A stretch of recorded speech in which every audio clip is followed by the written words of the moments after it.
Hi guys, Alberto here. You're watching the Bedroom Rocker. Today I'm gonna talk about two products from Harley Benton, the Spaceship 50c pedalboard and the Powerplant ISO-2 Pro power supply. So I'm gonna show you how to attach this power supply underneath the board. Let's go. So here we have the Spaceship 50c pedalboard. It's a pretty awesome small flat pedalboard. If you wanna check a full review on it, please watch my other video. It comes with these two elastic bands to attach a power supply underneath it. The problem is the Harley Benton ISO-2 Pro is a bit too tall for that, so that the board doesn't sit flat on the surface.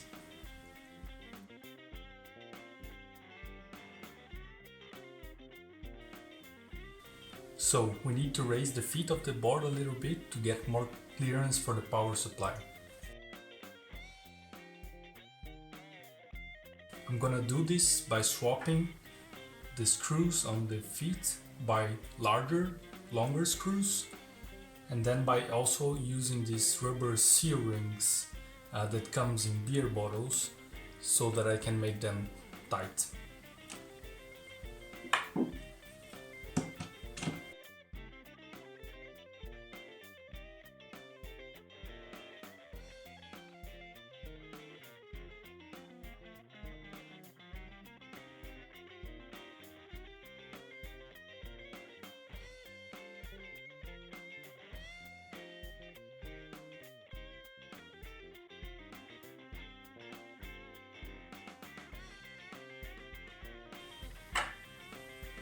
I actually feel that someone should ship larger screws with this board, because it's actually good to have longer screws, because you can adjust the height of the board.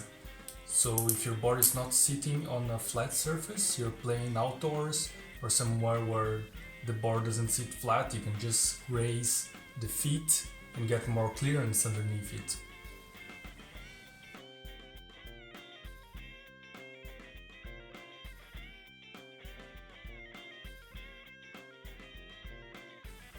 These rubber seal rings are also great for keeping your straps in place, so make sure you drink enough beer and you get enough of them.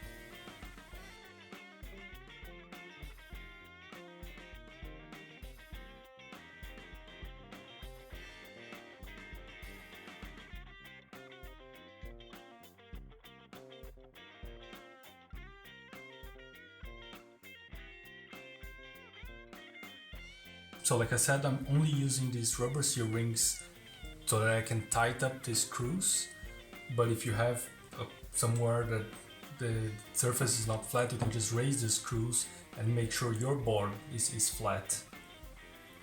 Let's see if that's enough.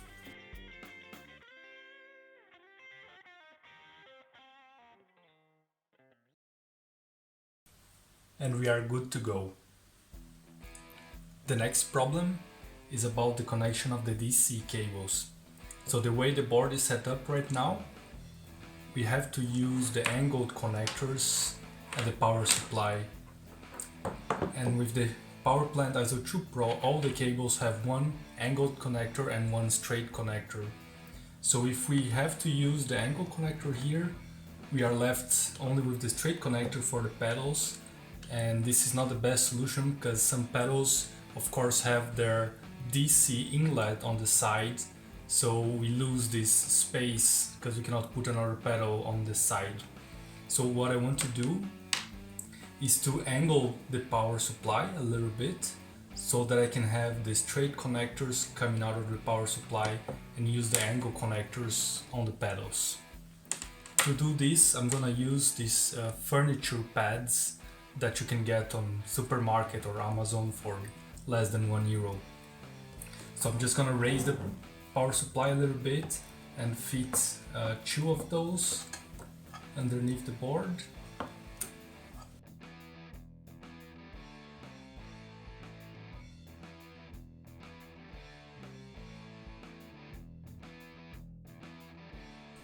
So now we can use the straight connectors here without forcing the connection. Now let's do some cable management. First important thing is to label cables A and B, because these are the outputs that can have the voltage switched. So this way you always make sure you're not connecting the wrong voltage to your pedals. This is only of course if you are switching the voltage.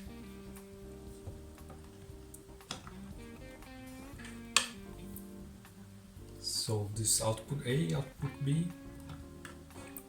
And what I'm gonna use here is this cable management solution. It's also just some cheap plastic stuff that you can get on Amazon.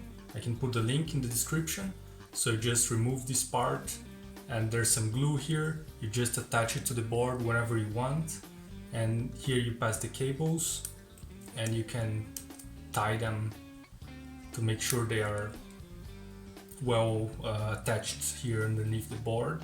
And you can also remove them. So it works pretty well. It attaches good to metal surfaces, so I had no problem of this sticking in here.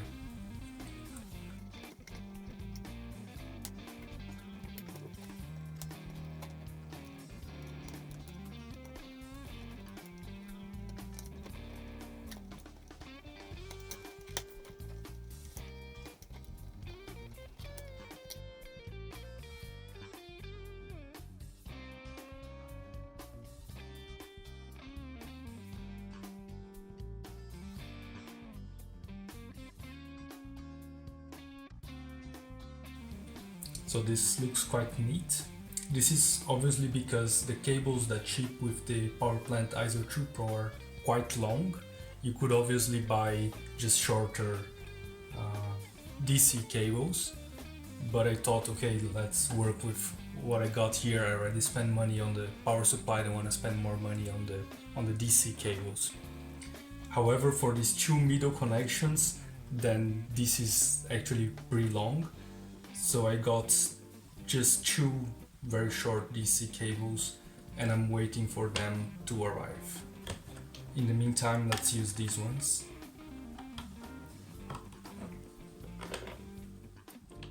So time to attach the pedals. First one is the Full-Tone 69 Mark II fuzz. Then I have the Harley Benton Tuner Mini.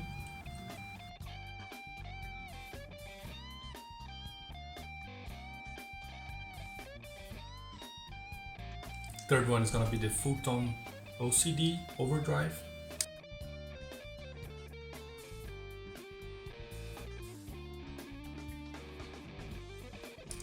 MXR Dynacomp Mini.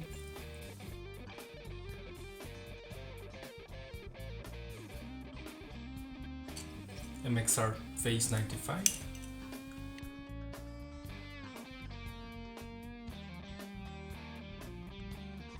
MXR carbon copy delay. This one has the DC input on the side.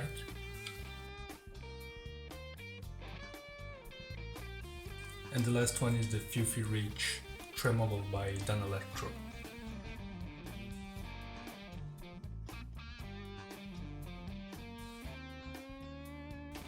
So here we go, we have 7 pedals in total, 6 of them running on the Harley Benton Powerplant ISO-2 Pro, and the fuzz is running on batteries. So let's check out some sounds. Here's the board fully powered. I'm gonna go through some of the sounds using my Fender Telecaster and the Victory V40 into a reactive load using an impulse response of a Celestion Creamback speaker.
So let me know what you guys think about the board, write in the comments below.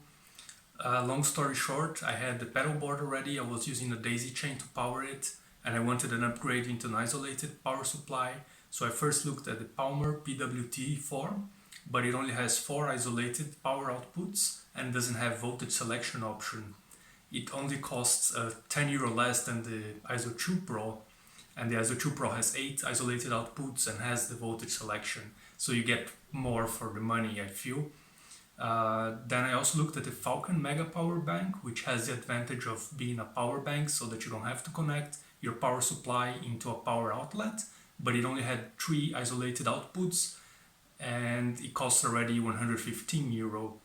I also tried the Chox DC5 Link, and which was a great solution. It's more suitable for these small flat pedal boards. It has also all the voltage selection options, but it comes at a hefty price tag of €150. So I really wanted to make it work with the ISO-2 Pro, and I figured out with these small modifications I could make it fit underneath the board and make it fit in my budget. So it was a great solution in the end. If you like this video, don't forget to give it a thumbs up, and if you want to see more content like this, please subscribe to my channel. Cheers!